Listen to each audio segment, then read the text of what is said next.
Hello friends, कैसे आप सभी लोग। आशा करता हूँ अच्छे होंगे। दोस्तों, 70वीं बीपीएससी की नोटिफिकेशन आ चुकी है और बहुत ही जल्दी इसका एग्ज़ाम होने वाला है। तो आपके पास लगभग 2.5 से 3 महीने का समय है। इसी के बीच में आपको बीपीएससी के लिए बहुत अच्छे से प्रिपरेशन कर लेनी है।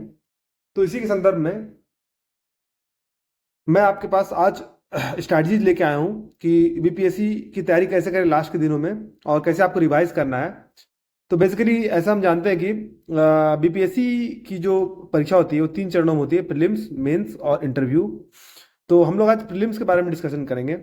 इसके रिगार्डिंग और भी वीडियोस में लाऊंगा आपके पास, लेकिन आज की वीडियो में बस हम प्रीलिम्स के बारे में डिस्कशन करेंगे। तो चलिए देखते हैं। तो प्रीलिम्स, जिसको प्रारंभिक परीक्षा बोलते हैं, इसमें 150 मल्टीपल चॉइस क्वेश्चंस होते हैं। सभी क्वेश्चंस में 4 ऑप्शंस दिए रहते हैं। इससे पहले बीपीएससी ने 5 ऑप्शंस के फॉर्म में एग्जाम्स लिया था, लेकिन अब उसको हटा के 4 विकल्प वाले प्रश्न लाए हैं। इसमें क्या है कि पहले नेगेटिव मार्किंग नहीं होता था, लेकिन अब 1/3 मार्क्स काट लिए जाएंगे अगर गलत आंसर किया गया तो। और जो ड्यूरेशन है एग्जाम का वो 2 घंटे की होगी। तो ये इसका एग्जाम का स्ट्रक्चर था। अब आगे सिलेबस के बारे में देखते हैं। तो सिलेबस में, जो प्रीलिम्स के सिलेबस में है, तो वो क्या क्या होता है। तो सबसे पहले हम सामान्य विज्ञान को देखते हैं, जिसमें कि सामान्य विज्ञान में यानी कि जनरल साइंस में physics, chemistry, biology, environmental engineering और पॉल्यूशन इससे रिलेटेड है। फिजिक्स और केमिस्ट्री का जो पोर्शन है उसको आप बेसिक एनसीईआरटी की बुक से कवर कर सकते हैं। एनसीईआरटी पे बेस्ड क्वेश्चंस आप ज़्यादा ज़्यादा कीजिए, जो कि इस एग्जाम में बहुत ही हेल्पफुल होगा। जीव विज्ञान यानी बायोलॉजी के लिए बॉटनी और जियोलॉजी दोनों में वीडियो लेक्चर्स बहुत सारे अवेलेबल है। तो आप वीडियो लेक्चर जो यूट्यूब में है उसका आप सहारा ले सकते हैं। साथ ही साथ वीडियो लेक्चर के थ्रू आप नोट्स भी बनाते जाइए, जिसको आपकी जरूरी समय में रिवाइज कर पाए। तो इस तरह से आप साइंस को कवर कर सकते हैं। पर्यावरण विज्ञान और प्रदूषण के लिए आपको करंट अफेयर से अपडेट रहना पड़ेगा। मैक्सिमम क्वेश्चन उसी से होंगे।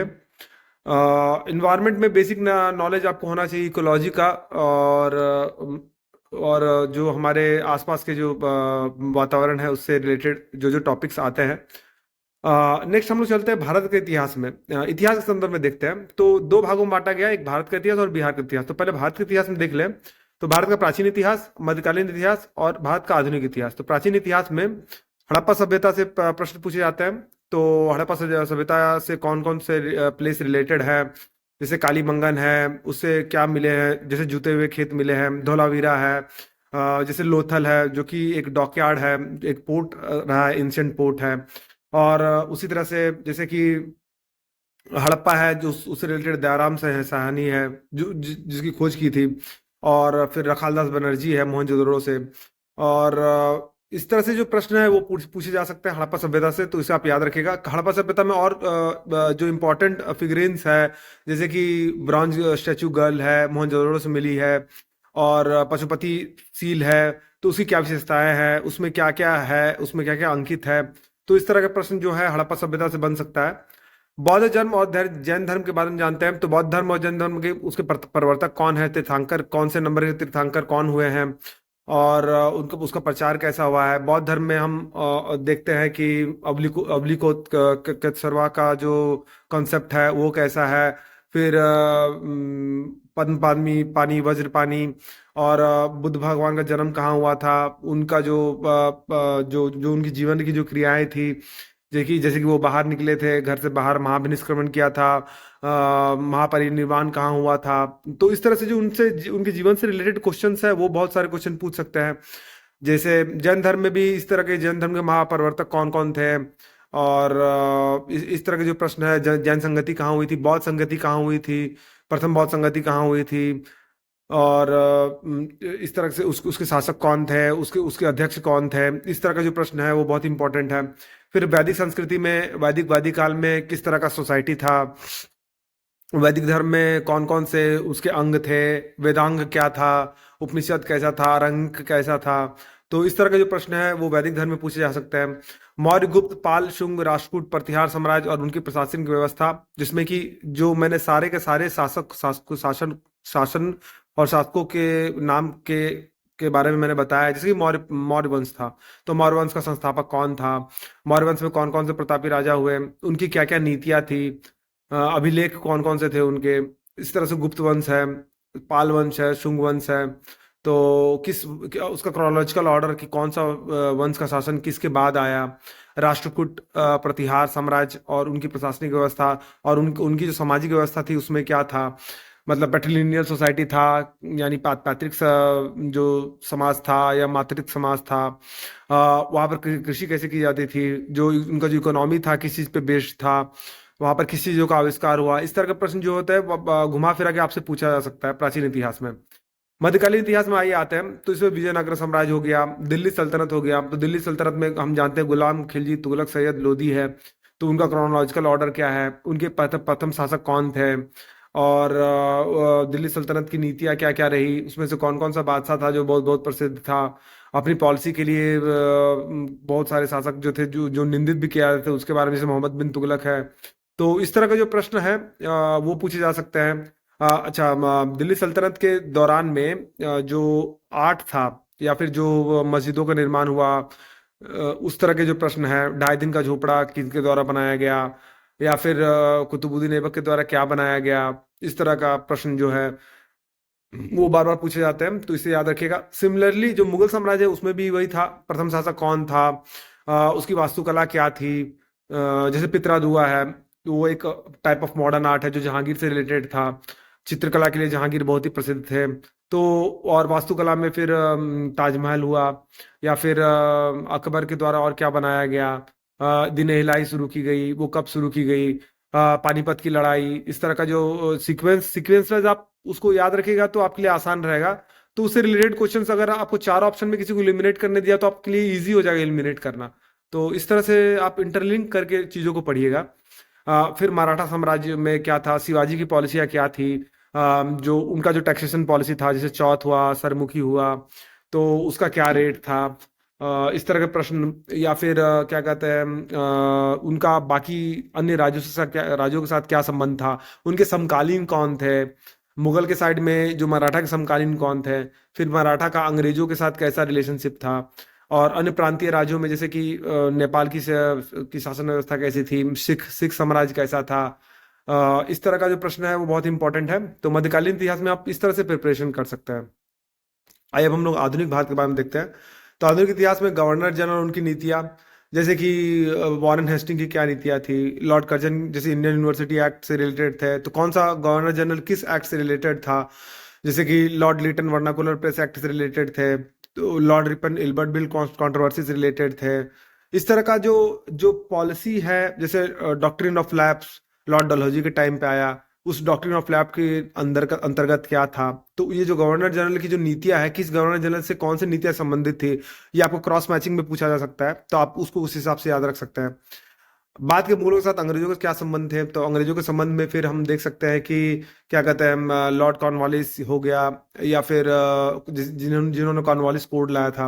लॉर्ड क्लाइव के साथ क्या था, बैटल ऑफ प्लासी क्या था, बैटल ऑफ बक्सर क्या था, उसके बाद उस संधि के बाद क्या हुआ, बाद के मुगलों का कैसे पतन हुआ, और अंग्रेजों ने अपनी नींव रखी भारत में। इस तरह का जो इससे जो रिलेटेड इवेंट्स है उसका प्रश्न पूछा जा सकता है।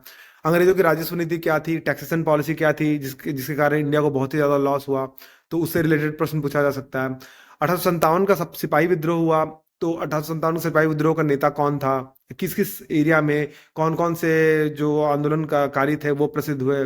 फिर उससे बहुत सारे जो चेंजेस आई बाद में, वो क्या क्या चेंजेस थी, तो इसके हिसाब से कौन सा कमीशन बैठाया गया, पील कमीशन है, उसके बारे में 1857 के विद्रोह के बाद था। आदिवासी आंदोलन जैसे कि संथाल हो, कोल आंदोलन, इस तरह के आंदोलन जो बहुत इंपॉर्टेंट है, तो संथाल आंदोलन था। सिंधु कानू चांद भैरव, ये जो रिलेटेड थे, हो कोल आंदोलन था, इस तरह का। तो इस तरह का जो आंदोलन है बहुत इंपॉर्टेंट है, तो आप इसे याद रखिएगा। प्रेस का विकास कैसे हुआ था, तो जैसे लॉर्ड लिटन को, जैसे कि जिसे हम लोग सप्रेसर ऑफ प्रेस प्रेस माना जाता है, उनकी क्या नीतियाँ थी, प्रेस के गैगिंग कैसे किया गया था, तो प्रेस के लिबरेटर जो चार्ल्स मेटकाफ को कहा जाता है, तो उनका उनकी क्या भूमिका रही। शिक्षा के क्षेत्र में क्या क्या हुआ, जो कमीशंस बिठाया गया, सैडलर कमीशन था, यूनिवर्सिटीज एक्ट था, तो वो क्या क्या था, उसके प्रोविजंस क्या क्या थे, डिटेल में आप देख लीजिएगा। ब्रिटिश भारत की न्यायिक प्रणाली क्या थी, जुडिशियल सिस्टम क्या थी, कॉर्नवालिस कोड क्या था उस समय, फौजदारी की जो प्रथा थी वो कैसी थी। अब उसके बाद हम लोग आते हैं कि अब स्वदेशी आंदोलन क्या था, बंगाल का जो विभाजन हुआ था उसके अगेंस्ट में स्वदेशी आंदोलन चलाया गया, तो उसकी क्या क्या भूमिका रही, महिलाओं का क्या उसमें योगदान रहा, असहयोग आंदोलन, नॉन कॉपरेशन मूवमेंट में गांधी जी का क्या रोल था, सविनय अवज्ञा आंदोलन, सिविल डिसोबीडियंस मूवमेंट था, दांडी यात्रा थी। तो इस तरह के जो इंपॉर्टेंट फैक्ट्स है वो उसे आप याद रखिएगा। भारत छोड़ो आंदोलन, क्विट इंडिया मूवमेंट में कौन कौन से जो समाज के कौन कौन से हिस्से थे वो पार्टिसिपेट किए, गरम दल और उदारवादी दलों के बीच में क्या मतभेद हुए, उनके चलते सूरत स्प्लिट में दोनों अलग हो गए, क्यों अलग हो गए, गरम दल के कौन कौन से प्रमुख नेता थे, जैसे लाल बाल पाल थे, गरम दल के प्रमुख नेता थे, जो नरम दल के नेता थे वो सुंदरनाथ बनर्जी थे, इस तरह के जो नेता थे वो उस तरह के नेता थे, तो उनका क्या योगदान रहा है। भारतीय राष्ट्रीय कांग्रेस का गठन जो 1885 ईस्वी में ओ ह्यूम के द्वारा किया गया, तो कांग्रेस के गठन के समय गवर्नर जनरल कौन था, और उसके बाद उसकी जो मीटिंग हुई थी उसमें कितने सदस्य भाग लिए थे, उसमें महिलाओं का क्या योगदान था, इस तरह का। साइमन कमीशन क्यों आया था भारत, और क्रिप्स मिशन, वेवल योजना, इस तरह के जो विभिन्न विभिन्न इवेंट्स हुए थे उसके बारे में आपको देख लेना है। गोलमेज सम्मेलन, जैसे गोलमेज सम्मेलन में तीनों गोलमेज सम्मेलन में कौन कौन से पार्टिसिपेट किए थे, कौन कौन पार्टिसिपेट नहीं किए थे। कुछ कुछ रिफॉर्म जैसे मॉरले मिंटो रिफॉर्म्स 1909, जिसे कि सांप्रदायिक मतभेद के विषय के रूप में जाना जाता है। भारत सरकार अधिनियम 1935, भारत सरकार अधिनियम 1919, उसके क्या क्या प्रोविजंस थे। भारत स्वतंत्रता अधिनियम 1947 उसके क्या क्या प्रोविजंस थे। तो और फेमस पर्सनालिटीज क्या थे, जैसे कि गोपाल कृष्ण गोखले हुए, सर्वेंट्स ऑफ इंडिया सोसाइटी से रिलेटेड थे। तो जो पर्टिकुलर सोसाइटीज बनाए गए उससे उससे कौन कौन से जो स्वतंत्रता सेनानी थे या कौन कौन से फेमस पर्सनालिटीज जो थे वो रिलेटेड थे। अभिनव भारत जैसे बीडी सावरकर, इस तरह के जो क्वेश्चंस होते हैं उस इंटरट्विन करके पूछे जाते हैं। तो उस सारे के सारे के बारे में आपको जानना है, डिटेल में जानना है, एक बार पढ़ना है अच्छे से, ताकि आपको बार बार रिवीजन हो सके। और ज़्यादा से ज़्यादा आप एमसीक्यूज सॉल्व करने का ट्राई कीजिए, इससे आपको हिस्ट्री याद हो जाएगा। आप पिछले साल के जितने भी एमसीक्यूज हैं बीपीएससी में पूछे गए हैं उसको अच्छे से रिवाइज कीजिए। उसकी जो श्रृंखला है मैंने बनाई है 17वीं बीपीएससी के लिए, खासकर जो पिछले साल जब से बीपीएससी शुरू हुआ तब से अभी तक में आधुनिक इतिहास में कितने प्रश्न पूछे गए हैं 25 सालों में, वो सारा का सारा मैंने कवर कराया है। वो घुमा फिरा के वो वही पूछता है बीपीएससी में। तो आप प्रीवियस ईयर के क्वेश्चन याद रखेगा तो इस तरह के प्रश्न आपको 30 से 40% टैली हो जाएंगे। बाकी सभी के लिए आपको अलग अलग बुक्स आपको रिफर करना चाहिए, इसके बारे में अभी बताऊंगा नेक्स्ट स्लाइड में। तो इस तरह करके आप इंटीग्रेटेड तैयारी कीजिए और ज़्यादा से ज़्यादा रिवीजन पे फोकस कीजिए। ज़्यादा से ज़्यादा आप रिवीजन कीजिएगा तो उतना ही ज़्यादा चीज़ों को रिकॉल कर पाइएगा। बुक के तौर पे आप घटना चक्र ले सकते हैं, लुसेंट की बुक ले सकते हैं, उसको आप बार बार रिवाइज कर सकते हैं। अभी आप देखिए कि मैं बुक लिस्ट के बारे में आपको बताता हूँ। तो जैसे एंशियंट और मिडिवल हिस्ट्री हुआ, तो उसमें पूनम दलाल दहिया की आप बुक ले सकते हैं, जिसमें एंशियंट और मिडिवल हिस्ट्री दोनों को बहुत अच्छे तरीके से कवर किया गया है। इसमें सारे के सारे टॉपिक्स को एक एक करके लिया गया है, इसमें कोई भी पॉइंट्स आपको छूटेगा नहीं। अभी पीसी के पिछले वर्ष के पूछे गए क्वेश्चन को किसी भी क्वेश्चन आप निकाल के देखिए, एंशियंट और मिडिवल हिस्ट्री में इस बुक से बाहर कभी भी नहीं पूछा गया है, तो आप इसको रिफर कर सकते हैं।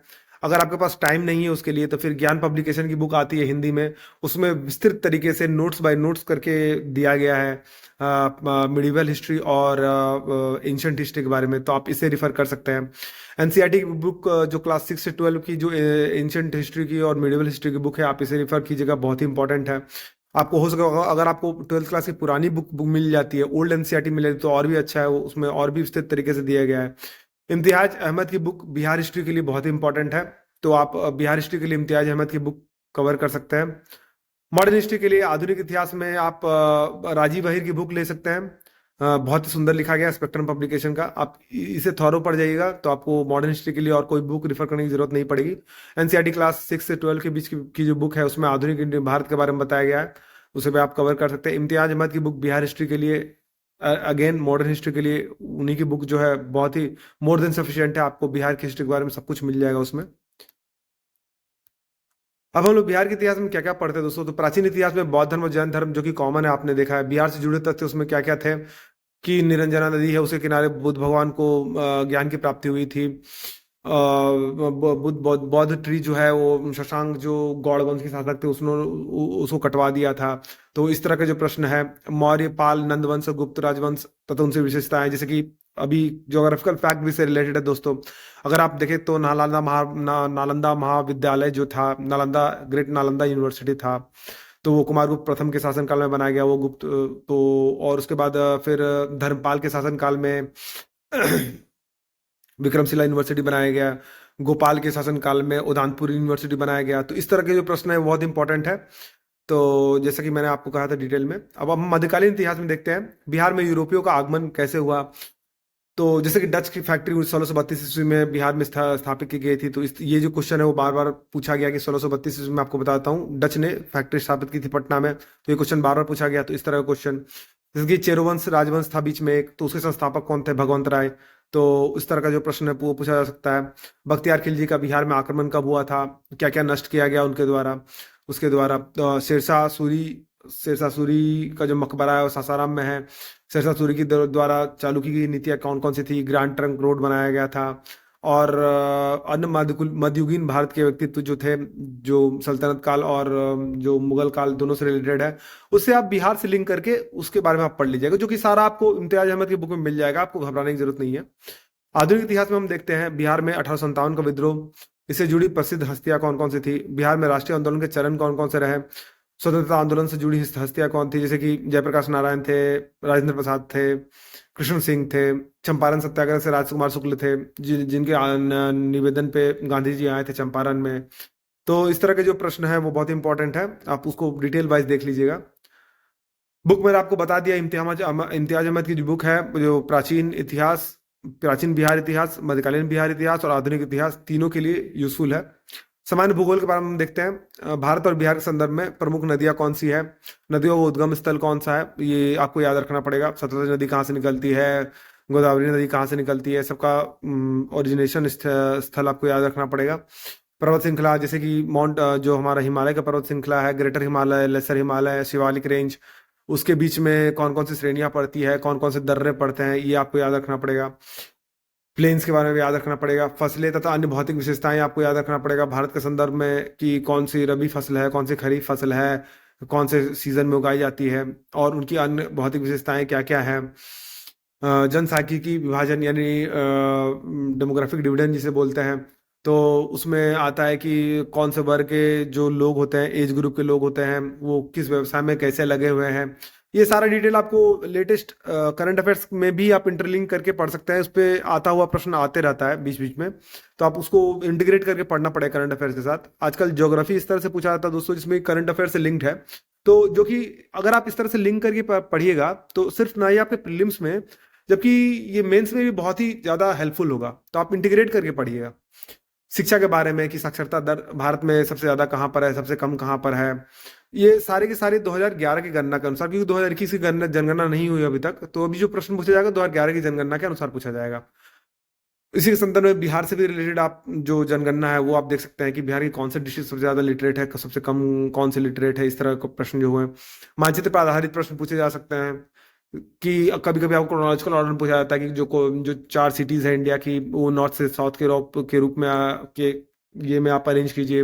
वर्ल्ड ज्योग्राफी से भी कभी पूछे जाते हैं कि वर्ल्ड ज्योग्राफी में, जैसे कि बहुत ही फेमस जो एरिया है अभी, जो कि बहुत ही ज़्यादा विवादास्पद एरिया है, जो कि इसराइल, लेबनान, जॉर्डन उससे रिलेटेड है, तो उसके मैप में आप देख लीजिएगा कि कौन सी कंट्री किसके बगल में है, कौन सी कंट्री किसको छूती है। अगर आप के बारे में देखें, विश्व भूगोल के बारे में देखें, जिसके बारे में आपको बताता हूँ, तो उसमें विश्व भूगोल में कौन सी दर्रा कहाँ पर है, जैसे मलाक्का स्ट्रेट जो इंडोनेशिया मलेशिया को सेपरेट करती है। फिर पर्शियन गल्फ में कौन कौन सा, पारसी खाड़ी में कौन कौन सा स्ट्रेट है, बाब एल मंदेब कहाँ है, डेविस स्ट्रेट कहाँ है, कुक स्ट्रेट कहाँ है। इस तरह के जो स्ट्रेट होते हैं, स्ट्रेट ऑफ जिब्राल्टर जो स्पेन और मोरक्को को जोड़ती है, वो मानचित्र पे कहाँ पर है? वो किन दो सागरों को जोड़ती है, अटलांटिक महासागर और मध्य भूमध्य जो मेडिटेरेनियन सी है उसको जोड़ती है। तो इस तरह के जो प्रश्न है मैप बेस्ड, आप इसे देख लीजिएगा एक बार अच्छे से। और जो इम्पोर्टेंट वही हो जाता है जो आजकल न्यूज में है, जहाँ पर विवादित एरिया, जैसे मैंने आपको बताया इसराइल का एरिया अभी युद्ध लड़ा जा रहा है, तो इसराइल का एरिया बहुत ही इंपॉर्टेंट हो जाता है। तो इस तरह के प्रश्न जो इंपॉर्टेंट होते हैं, जो भारत के प्रमुख बहुउद्देशीय परियोजनाएं हैं वो कौन कौन से हैं? भाखड़ा नांगल परियोजना, या फिर और भी बाकी सारी परियोजना, ब्रह्मपुत्र नदी पर जो परियोजनाएं हैं, नर्मदा नदी पर जो परियोजना है वो बहुत इंपॉर्टेंट होती है।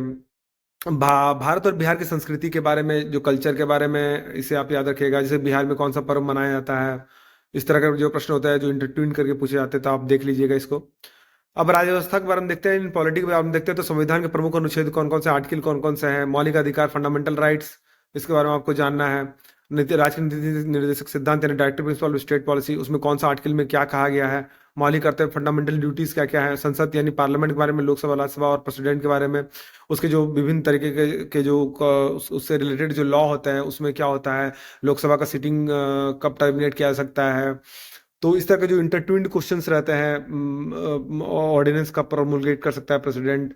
ऑर्डिनेंस जो मेकिंग पावर है जो आर्टिकल 123 का अंडर में है, तो कौन सा जो उनका जो मेकिंग पावर है वो किस आर्टिकल से रिलेटेड है? इसी तरह के तरीके से जो हमारे प्रधानमंत्री होते हैं वो किस अनुच्छेद के तहत उन्हें शक्ति प्रदान की गई है? काउंसिल ऑफ मिनिस्टर को किस अनुच्छेद के तहत शक्ति प्रदान की गई है?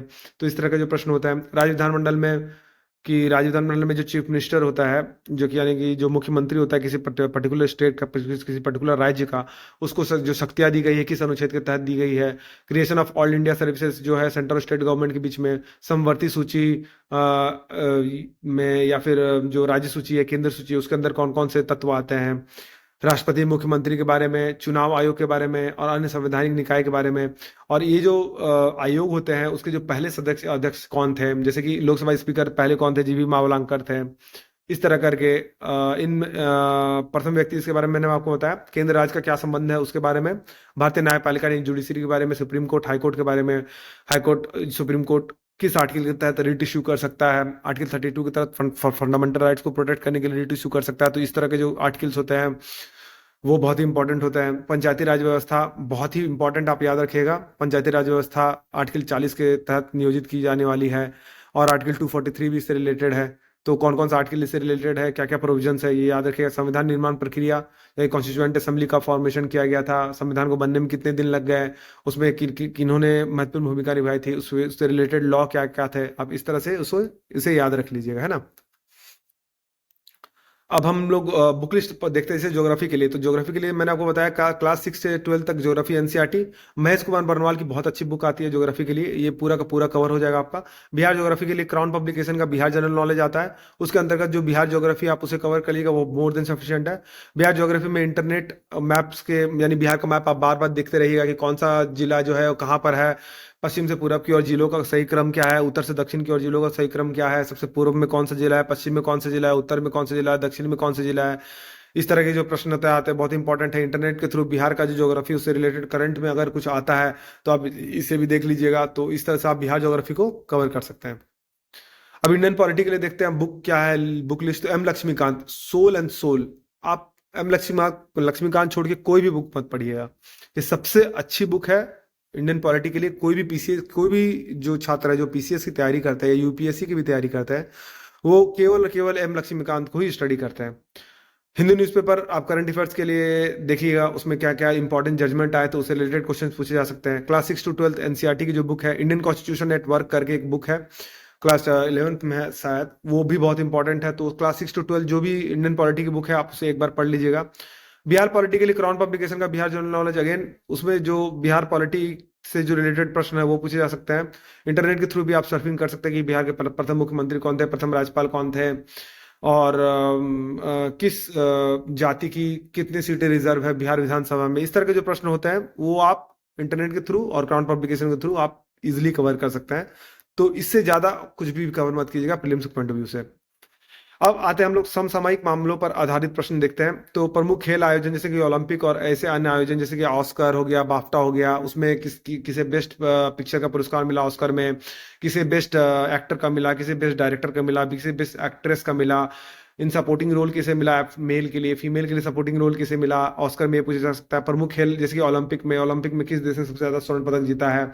ओलंपिक में भारत के संदर्भ में बहुत इंपॉर्टेंट है कि जिस जैसे 2024 का जो ओलंपिक हुआ उसमें भारत ने कुल कितने पदक जीते, भारत में स्वर्ण पदक किसने जीता या नहीं, अगर नहीं जीता तो रजत पदक किसने किसने जीता है। किस किस खेल में रजत पदक जीता है, किस किस खेल में कांस्य पदक जीता है भारत ने। तो भारत की स्टैंडिंग क्या रही है, भारत की रैंक क्या रही है, पैरालंपिक गेम्स हुए उसमें भारत की क्या स्टैंडिंग रही है, इस तरह के कुछ प्रश्न पूछे जाते हैं। राष्ट्रीय पुरस्कार जैसे कि भारत और बिहारी के जो विजेता अगर रहे, बिहार के अगर स्पेसिफिक विजेता रहे तो और इम्पोर्टेंट हो जाता है। जैसे इन पुरस्कारों में भारत में जैसे कि नेशनल अवार्ड्स मिले तो उसमें बेस्ट पिक्चर का अवार्ड किसे मिला था, बेस्ट एक्टर का अवार्ड किसे मिला था, बेस्ट एक्ट्रेस का अवार्ड किसे मिला था, बेस्ट डायरेक्टर का अवार्ड किसे मिला था। इस तरह के प्रश्न पूछे जा सकते हैं। तो इस तरह के प्रश्न बहुत इंपॉर्टेंट है, आप याद रखिएगा। इसके लिए आप कवर कर सकते हैं, इस पीढ़ी का करंट अफेयर्स आप कवर कर सकते हैं। एमपीएन एकेडमी का करंट अफेयर्स बहुत इंपॉर्टेंट, आप इसे कवर कर सकते हैं। और डेली न्यूज़पेपर आप हिंदू और इंडियन एक्सप्रेस से पढ़ सकते हैं। मानसिक क्षमता पर आधारित 10 प्रश्न होते हैं जो कि बेसिक 10th लेवल के होते हैं, तो इसे भी आप अलग से तैयार कर लीजिएगा। तो दोस्तों, अगर आपको वीडियो पसंद आए तो वीडियो को लाइक कीजिए, चैनल को फॉलो कीजिए, सब्सक्राइब कीजिए और बेल नोटिफिकेशन को प्रेस कर दीजिए ताकि इसी तरह के इंपॉर्टेंट अपडेट्स मैं आपके पास लाता रहूँ। तो चैनल में बनने के लिए धन्यवाद। मिलते हैं आपसे अगले वीडियो में।